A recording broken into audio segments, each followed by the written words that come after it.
बिस्मिल्लाहिर्रहमानिर्रहीम, अस्सलाम वालेकुम। इस वीडियो में हम बात करेंगे कि जस्टिस काजी फ़ाइज़ साहब के केस का जो तहरीरी फ़ैसला आना है, उस फ़ैसले में कौन सी ऐसी चीज़ें हैं जो हुकूमत के ख़िलाफ़ आ सकती हैं और किन चीज़ों की वजह से बहुत इंतज़ार जो है वो शदीद होता चला जा रहा है कि कब ये तहरीरी फ़ैसला आएगा। गो के मुख्तलिफ़ राय है कि ये फ़ैसला तफ़सीली फ़ैसला ये भी हो सकता है कि अगर कोई जज साहब छुट्टी पर चले जाते हैं और तो शायद ये ज़्यादा ताख़ीर से भी आए, महीना डेढ़ महीने भी लग सकता है, जल्दी भी आ सकता है। कुछ कहना कबल अज़ वक्त है कि जजेस ये कब तक ये फ़ैसला जारी करेंगे, क्योंकि हो सकता है कि ये जो 7 जजेस हैं इनमें से एक जज साहब लिखें और बाकी ज़ाहिर है उससे इत्तफ़ाक़ करेंगे। तो लेकिन अभी कुछ भी कहना कबल अज़ वक्त है कि कब तक फ़ैसला आएगा। उस पर आने से पहले मैं आपको 2-3 चीज़ें मुख्तसर बता दूँ। एक तो आज सुप्रीम कोर्ट में यानी 22 जून को बेंच 1 में भी कोई ऐसे रिमार्क्स ऐसी चीज़ नहीं थी जो आपको बताई जा सके। वहाँ पे जस्टिस गुलजार साहब, चीफ जस्टिस ऑफ पाकिस्तान, और जस्टिस इजाज़ुल एहसन साहब ने मुख्तलिफ केसेस की समाअत की। उनमें कुछ जो हैं वो सर्विस मैटर थे,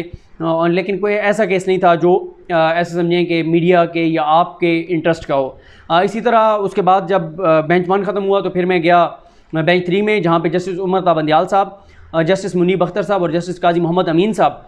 जो है वो केसेस की समाअत कर रहे थे। वहाँ पे भी कोई ऐसा केस नहीं था। एक प्रॉपर्टी मैटर था बहुत पुराना, 1982 से वो चल रहा है। लेकिन मुझे एक ज़रूर खुशी हुई उस बेंच में बैठकर, मैंने कोई 25 मिनट वहाँ पे समाअत उसकी देखी। वो आखिरी केस था।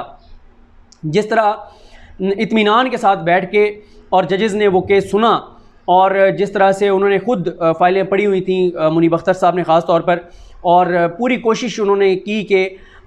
वो देखें कि बड़े बारीक बीनी से देखें ताकि मुकम्मल जो है वो इंसाफ़ किया जा सके, और बड़े ज़बरदस्त अंदाज से। हालांकि वकील साहब की उतनी तैयारी नहीं थी, लेकिन साथ साथ मुनीब अख्तर साहब उनको बताते रहे कि आप ये पैराग्राफ पढ़ें, ये पेज देखें, ये पेज देखें, क्योंकि वो फ़ाइल मुकम्मल तौर पर पढ़ कर आए हुए थे। फ़ैसला तो दरख्वास्त गुजार के ख़िलाफ़ गया, लेकिन बड़े इत्मीनान के साथ बड़े अच्छे तरीके से केस की जो है वो समाअत की गई। अब मैं आपको ये बता दूं कि आज क्योंकि यौम तशक्कुर का ऐलान किया हुआ था, वकला तकसीम थे, मैं इस पर अपनी बात नहीं बताता, क्योंकि मेरे बारे में कहा जाता है कि पता नहीं मैं कोई इस्टेब्लिशमेंट की ज़बान बोलता हूँ, या मेरे बारे में कहा जाता है कि मैं पता नहीं किसकी ज़बान बोलता हूँ। तो मैं आपको बता देता हूँ कि नीलम अरशद हैं, न्यूज़ 1 की रिपोर्टर हैं, और नीलम अरशद साहिबा को जितने रिपोर्टर जानते हैं उन सबको पता है कि वो बिल्कुल, उनके बारे में कोई नहीं कह सकता कि वो इधर हैं या उधर हैं। नीलम अरशद साहिबा ने न्यूज़ 1 पर यह खबर ब्रेक की कि आज जो वकला तंजीमों की जानिब से जो ऐलान किया गया था कि आज सुप्रीम कोर्ट में वो इकट्ठे होंगे और रसगुल्ले तकसीम किए जाएंगे, जश्न मनाया जाएगा, आज वकला क़यादत मुकम्मल तौर पर गायब थी।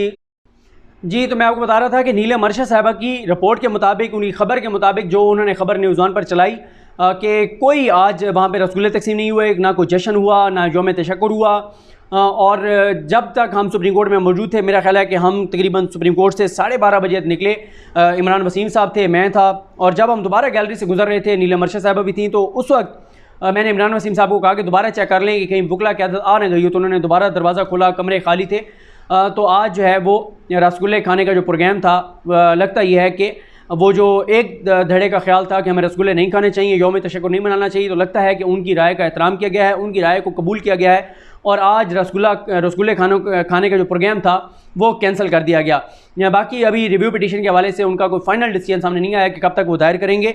इसके अलावा इस सारे मामले पे फैसल सिद्दीकी साहब का एक आर्टिकल आया है। वो आर्टिकल का लिंक मुझे भेजा हुआ था हसनात मलिक साहब ने,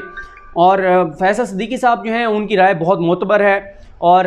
फैसल सिद्दीकी साहब का आर्टिकल मैंने अभी देखा नहीं है, इंशाल्लाह वो मैं पढ़ के और उसका कंटेंट भी आपके साथ शेयर करूँगा। बहरहाल वो भी एक उसको जो फैसल सिद्दीकी साहब ने जो लिखा होगा वो बहुत इंपॉर्टेंट होगा, ज़ाहिर है उसको हम देखेंगे। अब मैं आपको बताता हूँ कि किन 4 चीज़ों की वजह से सबको बड़ा इंतज़ार है, 4-5 चीज़ों की वजह से कि तहरीरी फ़ैसला क्या आता है। एक तो सबसे पहले मेलाफाइडी के ऊपर देखना पड़ेगा कि मेलाफाइडी इन फैक्ट जजेस लिखते हैं या मेलाफाइडी इन लॉ लिखते हैं। अगर कुछ वकला की राय है कि अगर मेलाफाइडी इन लॉ वो लिखेंगे तो हुकूमत के लिए ओवरऑल को कंसिक्वेंसेस उतने ख़तरनाक नहीं होंगे। यानी अगर अदालत ये लिखती है कि आपने जिन कवानीन के तहत ये रेफरेंस बनाया, चीज़ें इकट्ठी की, आपने जिन कवानीन का सहारा लिया, उनकी जो तशरीह आपने की वो गलत थी, तो ये मेलाफाइडी इन लॉ होगी, और मेलाफाइडी इन लॉ की वजह से कंसिक्वेंसेस उतने संगीन नहीं होंगे। अगर supreme court mala fide in fact लिखती है तो फिर जाहिर है कि मामला संगीन हो सकता है, लेकिन उसके इम्कानात बहुत कम है। मेलाफाइडी इन फैक्ट से मुराद ये है कि सुप्रीम कोर्ट ये लिखे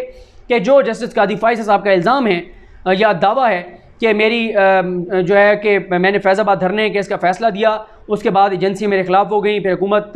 को कहा उन्होंने, और हुकूमत और एजेंसियों ने मिल के मेरे ख़िलाफ़ ये केस बनाया, तो ये मेलाफाइड इन्फेक्ट है। तो इसके ऊपर अगर आता है फैसला तो ज़ाहिर है वो ज़्यादा डैमेज कर सकता है, लेकिन उसके चांसेस बहुत कम हैं। अलबत्ता वो जो 3 जजेज़ हैं जिन्होंने इन 7 जजेज़ से इख्तलाफ किया है, जस्टिस मकबूल बाक़िर साहब, जस्टिस मंसूर अली शाह साहब और जस्टिस याहिया अफरीदी साहब, उनके बारे में यही ख्याल किया जा रहा है कि वो ज़रूर जो है वो मेलाफाइड इन्फेक्ट जो है उसके ऊपर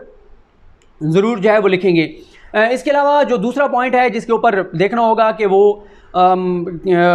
सर्विलेंस के ऊपर, जासूसी के ऊपर क्या लिखते हैं, क्योंकि काजी फैसल साहब का केस ये था कि मेरी जासूसी की गई, मेरे बच्चों की जासूसी की गई, जासूसी करके और एड्रेस देखा गया जब हम वहाँ पर जाते रहे कि कहाँ पे ये जा रहे हैं, पूरी जासूसी करके, और फिर घर का एड्रेस लिया गया और फिर एड्रेस के बाद फिर मेरी प्रॉपर्टी का रिकॉर्ड निकलवाया गया, यानी मेरी बीवी बच्चों के प्रॉपर्टी का रिकॉर्ड निकलवाया गया। जबकि फ़रोग नसीम साहब का कहना था कि ये प्रॉपर्टी जो है ये पब्लिक डोमेन में थी। यूके में जो भी प्रॉपर्टी होती है जब वो आप रजिस्टर्ड कराते हैं उसकी डिटेल्स जो हैं वेबसाइट के ऊपर मौजूद होती हैं। आप अगर पहले कोई नाम लिखते हैं, नाम के मुताबिक प्रॉपर्टीज़ आ जाती हैं, फिर आप उस एड्रेस को उठा के लैंड रजिस्ट्री के वेबसाइट पे डालते हैं तो आपको मुकम्मल तफसीलात जो हैं वो ऑनरशिप की आ जाती हैं और फिर आप उसके बाद उसको वेरीफाई करा सकते हैं। तो ये केस है फ़रोग नसीम साहब का कि ये पब्लिक डोमेन में चीज़ें थी, हमने कोई सर्विलेंस नहीं की और सर्विलेंस का कोई ठोस जो सबूत है वो भी वैसे काजी फैसल साहब ने जो है वो नहीं पेश किया। तो आप देखते हैं कि इसके ऊपर अदालत क्या लिखती है, लेकिन ये ज़रूर है कि ये एक तवक्को है कि सर्विलेंस के ऊपर ये ज़रूर लिखा जा सकता है कि अगर कभी कोई हुकूमत या इदारा सर्विलेंस करेगा तो उसके क्या कंसिक्वेंसेस होंगे, या सर्विलेंस क्यों नहीं करनी चाहिए, या कितना संगीन मामला है, इस चीज़ के ऊपर ज़रूर जो है वो 7 जजेस भी लिख सकते हैं। फिर जो बहुत इंपॉर्टेंट चीज़ है जिसके ऊपर सबकी नज़रें हैं कि ARU का मुस्तकबिल क्या होगा, बैरिस्टर शहजाद अकबर साहब का मुस्तकबिल क्या होगा। इसमें भी 3-4 चीज़ें हैं ARU के हवाले से, एसेट रिकवरी यूनिट के हवाले से। सबसे पहले तो अदालत इसके ऊपर लिख सकती है कि आया इसका क़याम लीगल है या इलीगल है, क्या काबीना और प्राइम मिनिस्टर इस तरह की जो एक एजेंसी है, इदारा है, उसको तश्कील दे सकते हैं या नहीं दे सकते। और फिर अगर वो इसको लिखने के बाद इस चीज़ पे भी लिख सकते हैं कि बैरिस्टर शहजाद अकबर साहब जो हैं उनकी तकर्री वैलिड है या नहीं है, या आपने इस तरह के इदारे का अगर कोई सरबराह लगाना है तो उसका क्राइटेरिया क्या होगा। तीसरी जो इसमें मामला है वो ये है कि अदालत इसके ऊपर ये भी लिख सकती है कि जजेस के जहाँ मामलात होंगे तो उसमें ARU को आप इन्वॉल्व नहीं कर सकते, ये प्रोसीजर होगा। और चौथी जो चीज़ है वो ये भी हो सकती है कि सुप्रीम कोर्ट ये लिख दे कि ARU जो है वो हुकूमत के अंदरूनी मामलात जो हैं उसमें तो उनको असिस्ट कर सकती है, इदारों के दरमियान कोऑर्डिनेशन तो कर सकती है, लेकिन ARU जो है वो शहरियों के मामलात में मुदाखलत नहीं कर सकता।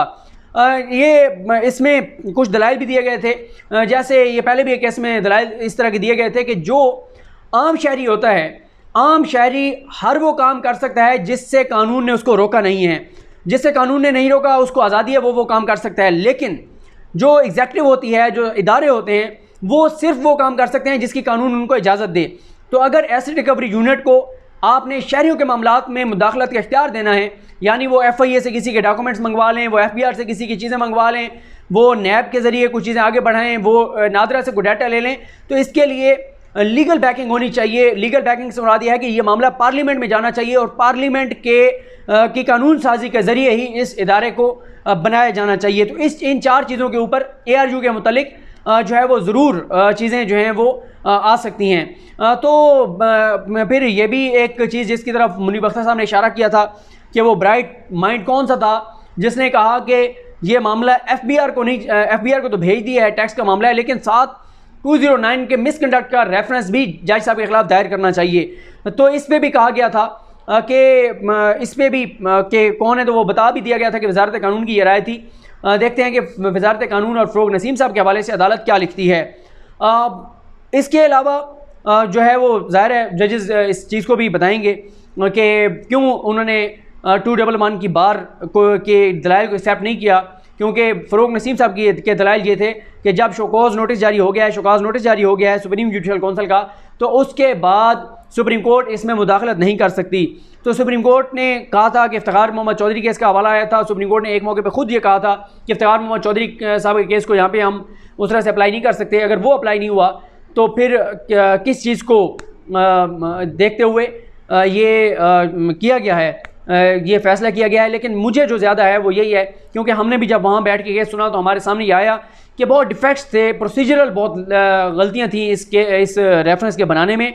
तो शायद मेलाफाइड इन लॉ और ये जो टेक्निकल चीज़ें हैं, जो प्रोसीजरल गलतियाँ हैं, इसकी बुनियाद पर रेफरेंस जो है वो कलअदम करार दिया गया होगा, लेकिन ज़ाहिर है फैसला आएगा तो पता चलेगा। तो इसलिए ये कहा जा रहा है कि जैसे हसनात मलिक साहब ने जो है वो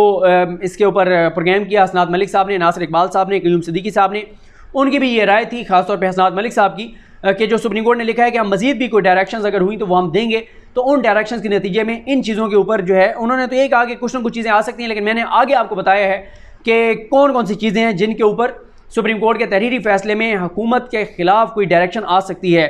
लेकिन मैं दोबारा अपनी राय का इजहार कर दूं कि मुझे नहीं लगता कि ओवरऑल हुकूमत के लिए वो कंसिक्वेंसेस होंगे कि अगर ये नहीं आएगा फैसला कि सदर ने गलत किया, वज़ीर-ए-आज़म ने गलत किया, तो उनके लिए ये कंसिक्वेंसेस हैं जो कि मकबूल बाक़िर साहब ने इशारा दिया था, जो कि मंसूर अली शाह साहब ने इशारा दिया था। वो अपनी जजमेंट में बिल्कुल लिख सकते हैं। जो मंसूर अली शाह साहब हैं, मकबूल बाक़िर साहब हैं और साथ ही याहिया अफरीदी साहब हैं। लेकिन ये 7 जजेस मुझे नहीं लगता कि ये 7 जजेस जो है वो मैलाफाइड इन्फेक्ट के ऊपर कोई डायरेक्शन देंगे या कोई रिस्पॉन्सिबिलिटी जो है वो फिक्स करेंगे सदर या वज़ीर-ए-आज़म के ऊपर। अगर सदर और वज़ीर-ए-आज़म के हवाले से और ओवरऑल हुकूमत के हवाले से कुछ नहीं है,